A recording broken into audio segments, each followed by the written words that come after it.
Hello everyone. तो आज profit loss का ये छठा वीडियो। इसके पहले मैं ऑलरेडी 5 वीडियो अपलोड कर चुका हूँ। जिन्होंने वीडियो ना देखा हो वो प्लेलिस्ट में जाएं और वहाँ से वीडियो को देख लें। ठीक है। कल के वीडियो में हम लोगों ने चर्चा किया था। सभी लोगों ने अगर वीडियो देखा होगा तो ज़रूर देखिएगा, क्योंकि उसको देखेंगे तभी ये चीज़ें समझ में आएंगी आपको। ठीक है। तो कल के वीडियो में हम लोगों ने चर्चा किया था कि किस तरह से सीपी को बदला था हम लोगों ने, किस तरह से एसपी को बदला था। सीपी में 10% की वृद्धि कर दी गई। ठीक है। तो उसे 25% का लाभ हुआ। तो एसपी का अंतर लेके हम लोगों ने मूल्य के बराबर किया था, एक यूनिट की वैल्यू पता की थी। आज का जो ये क्वेश्चन है ये वैसे ही बिल्कुल है, बस इस बार जो बदलाव हुआ है वो क्रय मूल्य और विक्रय मूल्य में तो हुआ है, लेकिन परसेंटेज में नहीं, रुपए में हुआ है। कल के वीडियो और आज के इस वीडियो के में क्वेश्चन का यही अंतर है कि कल बदलाव हम लोगों ने परसेंटेज में किया था। क्रय मूल्य को 10% अधिक में ख़रीदा था, विक्रय मूल्य पे 20% अधिक लाभ ले लिया था, है ना। लेकिन आज जो वीडियो है वहाँ पर हम लोगों ने क्रय मूल्य या विक्रय मूल्य को बढ़ाया या घटाया है रुपए में। बढ़ाया या घटाया है किस में? रुपए में। ठीक है। आज के जितने भी वीडियो हैं पहले आप सॉल्यूशन करने के पहले आप खुद वीडियो को सॉल्व करिए।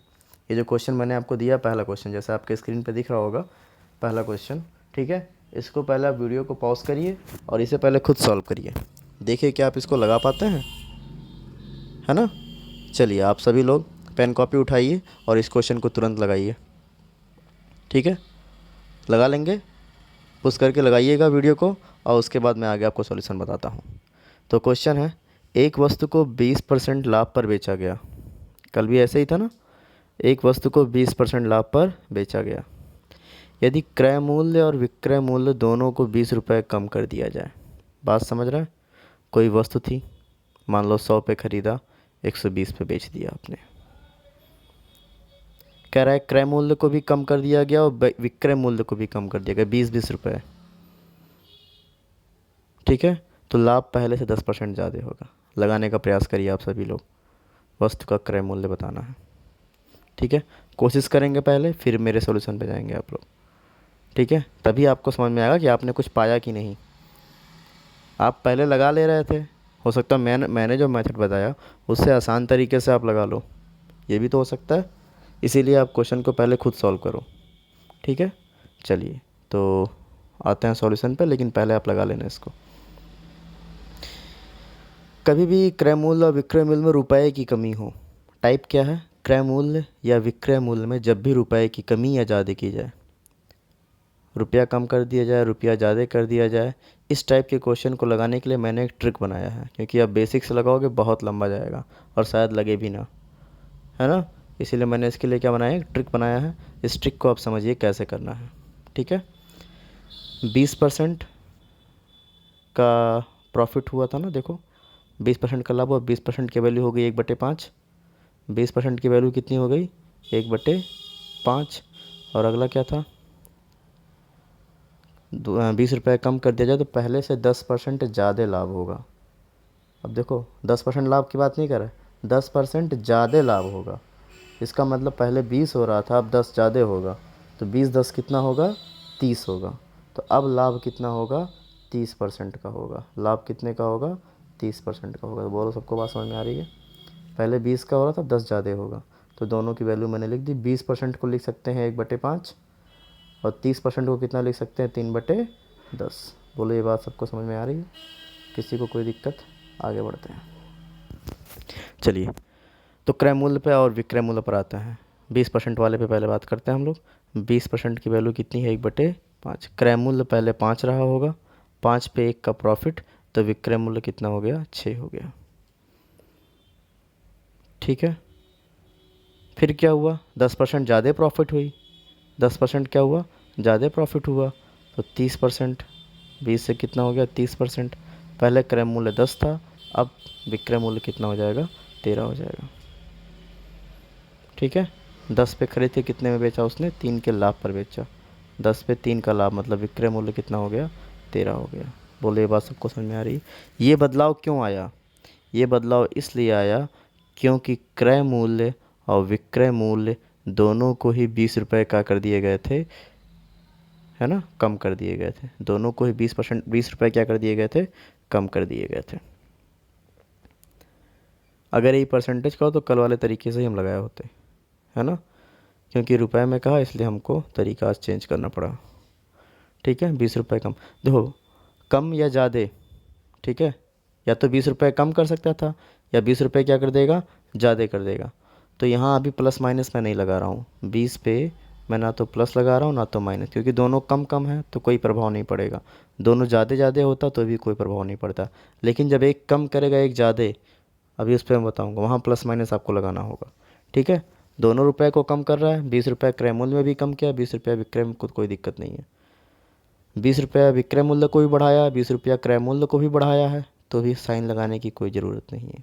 लेकिन अगर क्रय मूल्य को 20 रुपया कम करता, विक्रय मूल्य को 20 रुपया ज़्यादा करता, तो हमें सिंबल का यूज करना पड़ता माइनस प्लस का। ठीक है, वो अभी आगे क्वेश्चन आएगा। चलो, यहाँ तक की बात सभी लोग समझ गए हैं। ठीक है, कि किस तरह से जो है मैंने परसेंटेज की वैल्यू रख के क्रय मूल्य पता किया, विक्रय मूल्य पता किया, और जो रुपए कम हुए वो लिखे। बोलो, इतनी बात सबको समझ में आ रही है? इसमें किसी को कोई दिक्कत? अब बस यहाँ से आपको क्रॉस मल्टीप्लाई करना है। क्या करना है? Cross multiply. क्रॉस मल्टीप्लाई कैसे करेंगे? 5 का करना है 13 में और 6 का करना है 10 में। तो 13 पंचे कितना हो गया? 65। 10 छक्का कितना हो गया? 60। दोनों में अंतर कितने का आया? 5 का। 65 माइनस 60, 5। बोलो, ये बात सबको समझ में आई? पक्का है? अब नीचे वाले में क्रॉस मल्टीप्लाई।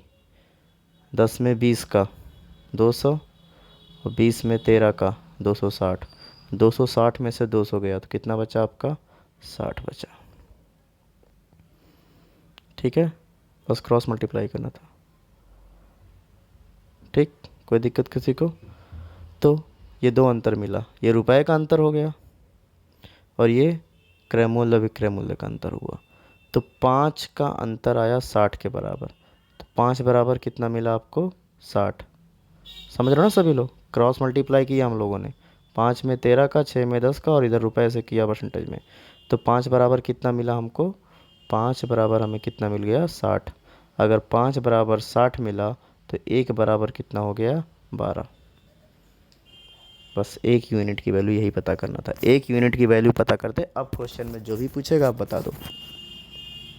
ठीक है, मेन जो मकसद है ये क्या है? अगर आपने 1 यूनिट की वैल्यू पता कर ली तो कहानी समाप्त। क्वेश्चन में पूछा क्रय मूल्य कितना था, वस्तु का क्रय मूल्य। वस्तु का क्रय मूल्य कितना था? 5 था। अगर 1 बराबर 12 तो 5 बराबर कितना हो जाएगा? 60 हो जाएगा। 12 पंचे 60। बोलो, ये बात सबको समझ में आ रही है? किसी को कोई दिक्कत नहीं है ना? इसी तरह से एक क्वेश्चन और देखा जाए। चलिए ठीक है, आगे बढ़ते हैं। आज का क्वेश्चन नंबर 2। ठीक है, एक वस्तु को 25% लाभ पर बेचा गया यदि क्रय मूल्य 20 रुपया और विक्रय मूल्य 10 रुपया कम कर दिया। इस बार मैंने अलग अलग रुपए कम कर दिए। ठीक है, फिर भी वैसे ही लगाना है, कोई दिक्कत नहीं है। क्रय मूल्य को 20 रुपया कम किया है, विक्रय मूल्य को कितना कम किया है? 10 रुपया कम किया है। तो लाभ पहले से 5%। देखो, ये लाइन थोड़ा सा आप लोग ध्यान देना, ठीक है ना? अगर कहता लाभ 40% हो तो सीधे 40% लग दिए होते। 40% ज़्यादा होगा तो 25 में 40 जोड़ देते हैं। आ रही ना बात समझ में? तो लाभ पहले से 5% ज़्यादा होगा। पहले लाभ 25 हो रहा था, 5% और लाभ होगा तो 25 5 कितने का लाभ होगा? 30 का लाभ होगा। ठीक है, चलिए, तो 25 की वैल्यू कितनी होती है? 1/4। और 30 की वैल्यू कितनी होती है? 3/10। ये 25 30 कैसे आया, समझ में आया ना? 25 का लाभ हो रहा था, 5% और ज़्यादा कम करने के बाद, मूल्य को कम करने के बाद 30 हो गया। ठीक है, अब CP पता कर ले फटाफट। तो 25 पे क्या हो जाएगा? CP हो जाएगा 4, 4 पे 1 का लाभ SP हो गया 5। 30% पे क्या हो जाता? CP हो जाएगा 10 और 10 पे 3 का लाभ SP हो गया 13। बोलो, ये बात सबको समझ में आ रही है? ठीक है, रुपया दोनों कम कम किया है तो प्लस माइनस लगाने की कोई ज़रूरत तो है नहीं। रुपया दोनों क्या किया है? एक क्रय मूल्य को 20 रुपया कम किया है और विक्रय मूल्य को 10 रुपया कम किया है। तो जब कम कम करे या ज़्यादा ज़्यादा करे तो आपको सिंबल लगाने की कोई ज़रूरत नहीं है। ठीक है, तो क्रय मूल्य को 20 रुपया कम कर दिया और विक्रय मूल्य को 10 रुपया कम कर दिया। ठीक है, अब बस क्रॉस मल्टीप्लाई कर दो, क्रॉस मल्टीप्लाई कर दो। 4 में 13 का मल्टीप्लाई करेंगे, 13 चौके 52, 10 पंचे 50। अंतर कितने का आ गया? 2 का। 10 दही हम 100 और 20 गुणे 13 260। 260 में से 100 गया, कितना बचा? अंतर आ गया 160 का। अंतर आ गया आपका कितने का? 160 का आ गया। ठीक है, तो 2 बराबर 160, तो 1 बराबर 80। 2 बराबर 160, तो 1 बराबर कितना हो गया? 80। 1 यूनिट की वैल्यू आपको मिल गई। जब 1 यूनिट की वैल्यू आपको क्वेश्चन में मिल गई तो कहानी समाप्त। जो पूछा वो बता दो। क्रय मूल्य पूछा, इस बार क्रय मूल्य कितना है? 4। तो 8 चौक 32, 320 रुपये क्या हो जाएगा आपका विक्रय मूल्य। ठीक है, सभी को बात समझ में आ रही है? किसी को कोई दिक्कत? ऐसे क्वेश्चन कर लोगे कभी भी क्रय मूल्य और विक्रय मूल्य में रुपए की कमी या ज़्यादा की जाएगी, कर लोगे? एक क्वेश्चन और करते हैं। एक वस्तु को 25% लाभ पर बेचा जाता है। यदि मूल्य को 20 रुपया कम, क्रय मूल्य को, यदि क्रय मूल्य को 20 रुपया कम और विक्रय मूल्य को 10 रुपया बढ़ा दिया गया। इस बार कम भी किया गया है और बढ़ाया भी गया है, याद रखिएगा बात को। इस बार हमें प्लस माइनस लगाना पड़ेगा। कैसे लगाएंगे मैं सिखाता हूँ आपको। 10 रुपया बढ़ा दिया जाए तो लाभ 30% होगा। लाभ कितना होगा? 30%। 30% ज़्यादा नहीं लिखा है, 25 में 30 जोड़ मत दीजिएगा, 55 कर दीजिएगा, ऐसा मत करिएगा। जब कहता पहले से 30% ज़्यादा होगा तब 25 में 30 जोड़ दिए होते, 55% लाभ हुआ होता। सीधे बता रहा है, तो लाभ कितने का होगा? 30 का। मतलब एक लाभ 25 का हुआ, एक लाभ कितने का हुआ? 30 का हुआ। चलिए क्वेश्चन पे चलते हैं अब। ठीक है, सॉल्यूशन पे। तो 25 का लाभ 1/4, 30 का लाभ 3/10। पहले क्रय मूल्य विक्रय मूल्य फटाफट पता कर लो। ठीक है, तो क्रय मूल्य हो गया 4, 4 पे 1 का लाभ विक्रय मूल्य 5। क्रय मूल्य हो गया 10, 10 पे 1 का लाभ विक्रय मूल्य कितना हो गया? 13। बोलो इतनी बात सबको समझ में आ गई? अब ये जो रुपए पे प्लस माइनस है ये मैं आपको बताता हूँ। पहले क्वेश्चन में देख लो क्या कम किया था क्या ज़्यादा किया था। तो आप क्वेश्चन में अगर देखेंगे तो क्रय मूल्य को 20 रुपया कम किया था और विक्रय मूल्य को 10 रुपया बढ़ाया था, 10 रुपया बढ़ाया था। चलिए मैं यहाँ बगल में आपको करके दिखाया हूँ, इसको देखिए। एक्स मान के मैं आपको बताता हूँ, ये आपको करना नहीं है हर वीडियो में। ठीक है, ये बस आपको समझाने के लिए मैं बता रहा हूँ। ये जो चीज़ है ये आपको हर क्वेश्चन में नहीं करना है। ठीक है, ये बस मैं आपको समझाने के लिए बता रहा हूँ। ठीक है, चलो देखते हैं। तो अगर क्रय मूल्य x हो गया और 20 रुपये कम कर दिया जाए, 20 रुपया कम किया था ना क्रय मूल्य को, तो x माइनस 20 लिख सकते हैं। बड़ा कर दिया जाए थोड़ा सा,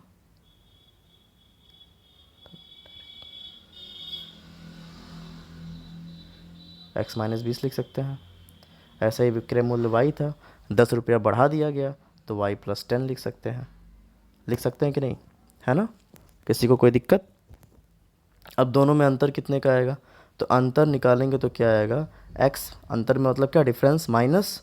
तो x माइनस, यहाँ माइनस से मल्टीप्लाई जब करोगे भाई ऐसे x माइनस एक्स माइनस 20, यही तो लिखा मैंने। तो ये माइनस x क्या हो जाएगा? कट जाएगा 0, और ये माइनस माइनस क्या बन जाएगा? प्लस, तो बचेगा प्लस 20। ऐसे यहाँ पे अंतर लोगे तो लिखोगे y माइनस वाई प्लस 10। तो ये माइनस माइनस वाई कट जाएगा और माइनस प्लस क्या बन जाएगा? माइनस बन जाएगा, -10। ठीक है, तो ये प्लस माइनस कैसे आया समझ में आ रहा है? कुछ रटना नहीं है, सिंपल सा कॉन्सेप्ट है। तो फिलहाल अब आप इसको याद कर लो, समझ गए हो तो आप तरीक़ों को थोड़ा समझ जाओ। जहाँ कम करेगा वहाँ प्लस लगाना, जहाँ कम करेगा वहाँ क्या लगाओ? सेम उसका उल्टा लगाना, बस याद रखो। जहाँ कम करेगा वहाँ प्लस लगाना, जहाँ प्लस लगाया ज़्यादा करेगा वहाँ माइनस, उल्टा करना। साइन कैसे लगाना? उल्टा लगाना। ठीक है ना? कोई भी दिक्कत होगी तो ये आपको पता है कैसे करना है। ठीक है, तो ये +20 -10, ये जो मैंने लिखा आपको समझ में आई बात? किसी को कोई दिक्कत? चलो, कब ऐसा करोगे? जब कम भी करेगा ज़्यादा भी करेगा तभी आपको साइन लगाना है। कम कम या ज़्यादा ज़्यादा पे साइन लगाने की कोई आवश्यकता नहीं है। बोलो ये बात सबको समझ में आ रही है? आगे बढ़ूँ मैं? चलो, तो +20 और -10 मैंने लिखा। अब क्रॉस मल्टीप्लाई वही करना है फिर आपको। क्रॉस मल्टीप्लाई करें, 13 चौके 52, 10 पच्चे 50। अंतर कितने का आया? 2 का। 10 दही 100, 13 दूनी 26, 260। यहाँ थोड़ा ध्यान रहिएगा। ठीक है ना? तो 10 दही 100 हो गया, 100 होगा माइनस में क्योंकि 10 पे माइनस था। 100 किस में होगा? माइनस में, ठीक है। और 13 दूनी 26, ठीक है। ये होता प्लस में, प्लस 260, लेकिन डिफरेंस ले रहे हैं तो माइनस करते हैं, देखो यहाँ पे है ना। तो माइनस और प्लस, इसको ऐसे लिखते हैं, देखो -100, ठीक है, माइनस 13 दूनी 60, 260 प्लस 260 आता, प्लस 260, यही तो करते। तो ये -100 और ये माइनस प्लस क्या बन जाता है, माइनस, तो -260, -260। अब ये माइनस माइनस क्या हो जाएगा, प्लस हो जाएगा। 260 और 100 कितना हो जाएगा, 360। अब अंत में माइनस प्लस से आपको मतलब नहीं है। तो 2 बराबर कितना हो जाएगा आपका 360, तो 1 बराबर कितना हो जाएगा 180, बस ख़त्म। 1 बराबर कितना हो गया आपका 180। 1 यूनिट की वैल्यू मिल गई। क्रय मूल्य पूछा है, क्रय मूल्य कितना था, देखो मैंने यहाँ पे एक चीज़ गलत किया, क्रय मूल्य कितना था 4, मैंने 5 ले लिया, ये चीज़ गलत है।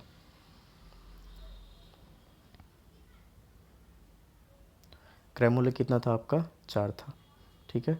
तो 4 गुणे 180, 4 गुणे 180 करेंगे, ठीक है।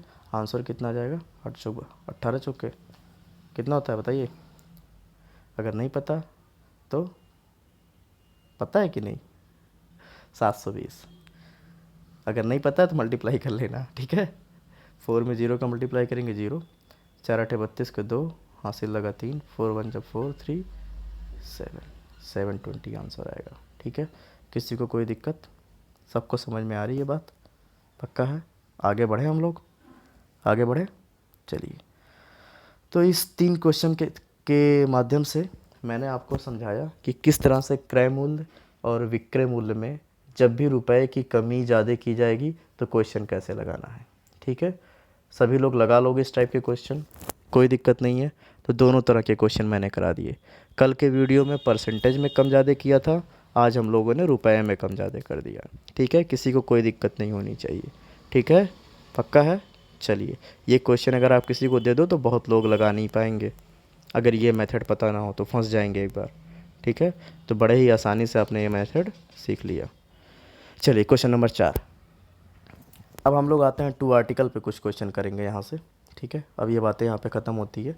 काफ़ी लंबा टॉपिक है प्रॉफिट लॉस, जितना पढ़ाया जाए उतना ही कम है, क्योंकि मैथ का सबसे इम्पोर्टेंट और सबसे लंबा टॉपिक है ये, ठीक है। जितना आप बताओगे उतनी बातें कम लगेंगी। तो हम लोग 2 आर्टिकल पे आते हैं। 2 आर्टिकल को खरीदे बेचेंगे, अलग अलग तरह के क्वेश्चन यहाँ पे बनते हैं, बड़े अच्छे अच्छे क्वेश्चन बनते हैं। इस पे भी एक इसके बाद अभी एक वीडियो और चलेगा 2 आर्टिकल पे, ठीक है। इसके बाद एक वीडियो चलेगा आपका रुपए में बेचना खरीदना, 2 रुपये में संतरा 3 के विक्रय मूल्य पर बेचा गया, तमाम क्वेश्चन ऐसे हैं। तो लगभग लगभग 3 से 4 वीडियो भी और चलेगा, ठीक है। चलो 2 आर्टिकल पे आते हैं, ठीक है। एक व्यक्ति ने 2 घड़ियाँ 1500 रुपये में खरीद कर एक को 12% लाभ तथा दूसरी को 18% लाभ पर बेचा, जिससे उसे कुल पर 15% लाभ हुआ। घड़ियों का अलग अलग क्रय मूल्य ज्ञात करो। देखो, अगर आप इसको बेसिक से लगाओगे एक्स मान के तो काफ़ी लंबा जाएगा, ठीक है। मैं आपको बस दिखा देता हूँ कितना कैसे होगा, वैसे आपको करना बिल्कुल नहीं है, ठीक है। अगर आप अभी ये ऐसे करना, लेकिन आपको मैं यक्स से बताता हूँ क्या होता, ठीक है। अगर आप यक्स मान के लगाते, ठीक है, तो दोनों वस्तुओं का विक्रय मूल्य कितना था, 1500 था, है ना। एक व्यक्ति ने 2 घड़ियाँ 1500 रुपये में खरीदे हैं, ठीक है। अगर एक का दाम आप कितना लेते यक्स, तो दूसरे का दाम कितना हो जाता 1500 माइनस एक्स। एक पे मान लो 10% का लाभ, तो निकालते आप 110/100। दूसरे पे मान लो 20% का लाभ, तो आप निकालते आप 120/100। इसको सॉल्व करते, बराबर करते, विक्रय मूल्य मिलता। आप उसके बाद सॉल्व करते, तमाम चीज़ें जो है निकल कर आता। बराबर नहीं करते, क्या करते, दोनों को जोड़ते और कुल पे 15% या 30 जो भी लाभ होता, तो कुल पे भी लाभ निकालते। तो काफ़ी लंबा चला जाता ये, ठीक है। आप घर पे ट्राई करना, एक को एक्स मानना, एक को 1500 माइनस एक्स मानना, ठीक है। उससे भी क्वेश्चन आप लगा सकते हो, लेकिन लेंदी काफ़ी हो जाएगा। हम इस क्वेश्चन को लगाएंगे एलिगेशन से। किससे लगाएंगे, एलिगेशन। आगे एक चैप्टर भी आपका आएगा एलिगेशन, मिश्रण, है ना। एलिगेशन का प्रयोग कब करते हैं, पहले तो ये समझ जाओ कि एलिगेशन लगाना कहाँ कहाँ है ना। कैसे कैसे क्वेश्चन में हम लोग को एलिगेशन का प्रयोग करना है, पहले तो आप इस बात को समझ जाइए, ठीक है। देखो, एलिगेशन लगाते कब है, जब दो वस्तुओं का अलग अलग करके चीज़ें दी हुई हो। जैसे क्या कह रहा है, दो वस्तु था, एक को उसने 12 पे ख़रीदा, एक को उसने 18% लाभ पर बेचा। जब दो वस्तुओं का अलग अलग क्रय मूल्य या विक्रय मूल्य या कुछ भी, कोई भी चीज़ दो वस्तुओं का अलग अलग दिया हो और उन दोनों का सम्मिलित रूप भी दिया हो, ठीक है। देखिए, एक को खरीदा बेचा 12% लाभ पर, दूसरे को बेचा 18% लाभ पे, और कुल पे 15% का लाभ। तो दोनों का अलग अलग दिया और दोनों का मिलाकर भी दे दिया।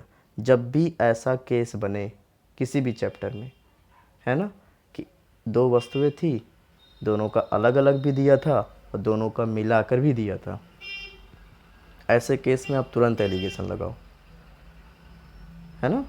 आ रही बात समझ में। जैसे कहते लड़कों और लड़कियों की कुछ क्लास में 15% लड़के हैं, 13% लड़कियां हैं और दोनों को मिलाकर इतना परसेंट बन रहा है ना। तो एक तरफ लड़की एक तरफ लड़का, बीच में दोनों, बीच में क्या हो जाएगा, दोनों, लड़के और लड़कियां दोनों।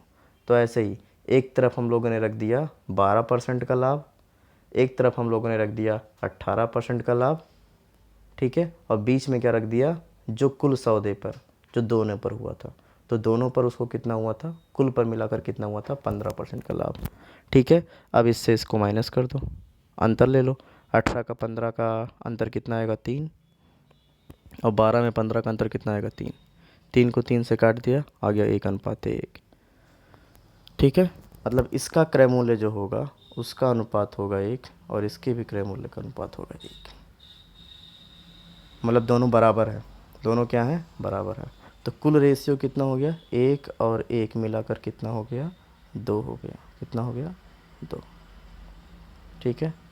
1500 कुल था, तो आप कह सकते हो 2 बराबर 1500, 2 बराबर कितना, 1500, कुल 1500 था, दोनों आर्टिकल कितने में खरीदा था, 1500 में, तो 2 बराबर कितना हो जाएगा, 1500, तो 1 बराबर कितना हो जाएगा, 750, 1 बराबर कितना हो जाएगा, 750, 750, 750। सबको बात समझ में आ रही है।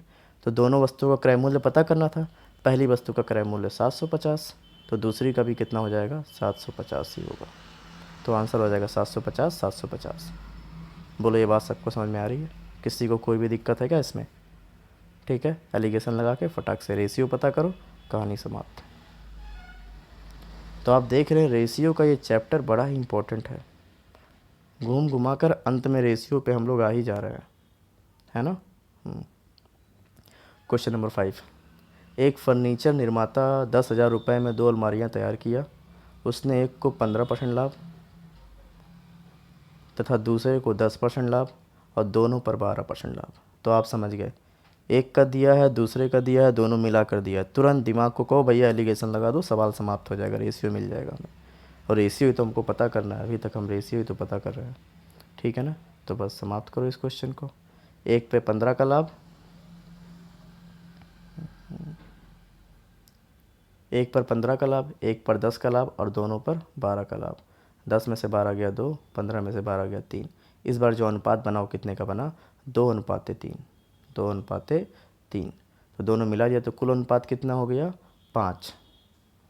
कुल अनुपात कितना हो गया, 5। 5 बराबर कितना दिया है, 10,000, ठीक है। 5 बराबर कितना दिया है, 10,000, तो 10,000 बटे 5, ठीक है, 10,000 बटे 5 कर दिया, 1 की वैल्यू मिल जाएगी। तो 1 की वैल्यू कितनी मिल जाएगी, 5 दूनी 10, ठीक है, 2,000 रुपये। तो 2 की वैल्यू कितनी हो जाएगी, 2,000 गुणे 2, आंसर आ जाएगा 4,000। 3 की वैल्यू कितनी हो जाएगी, 2 3 6, 6,000। तो एक का क्रय मूल्य हो गया 4,000 और दूसरे का क्रय मूल्य कितना हो गया, 6,000। और यही सवाल में पूछा था, है ना। प्रत्येक अलमारी की लागत ज्ञात कीजिए। तो एक की लागत 4,000, दूसरे की लागत 6,000। तो ये थे आज के 5 क्वेश्चन। आशा करता हूँ कि आप सभी को ये क्वेश्चन समझ में आया होगा, ठीक है। कल अगले वीडियो में, वीडियो नंबर 7 पे हम लोग चर्चा करेंगे। थोड़ा आप लोग जो है वीडियो को लाइक करें, शेयर करें और कोशिश करें, अभी जब आप सर्च करते होंगे तो वीडियो काफ़ी नीचे आ रहा होगा, ठीक है। तो सर्च, यूट्यूब के सर्च बॉक्स में जाके वीडियो को सर्च करें, ठीक है। वीडियो का जो टाइटल है उसको लिख कर आप लोग क्या करें, सर्च करें, ठीक है। चलिए आगे हम लोग ऐसे ही पूरा प्रॉफिट लॉस पढ़ेंगे, और प्रॉफिट लॉस पढ़ने के बाद इसका टेस्ट भी होगा। टेस्ट में सभी लोग ज़रूर भाग लेंगे, ठीक है। ओके, चलिए, थैंक यू, टेक केयर।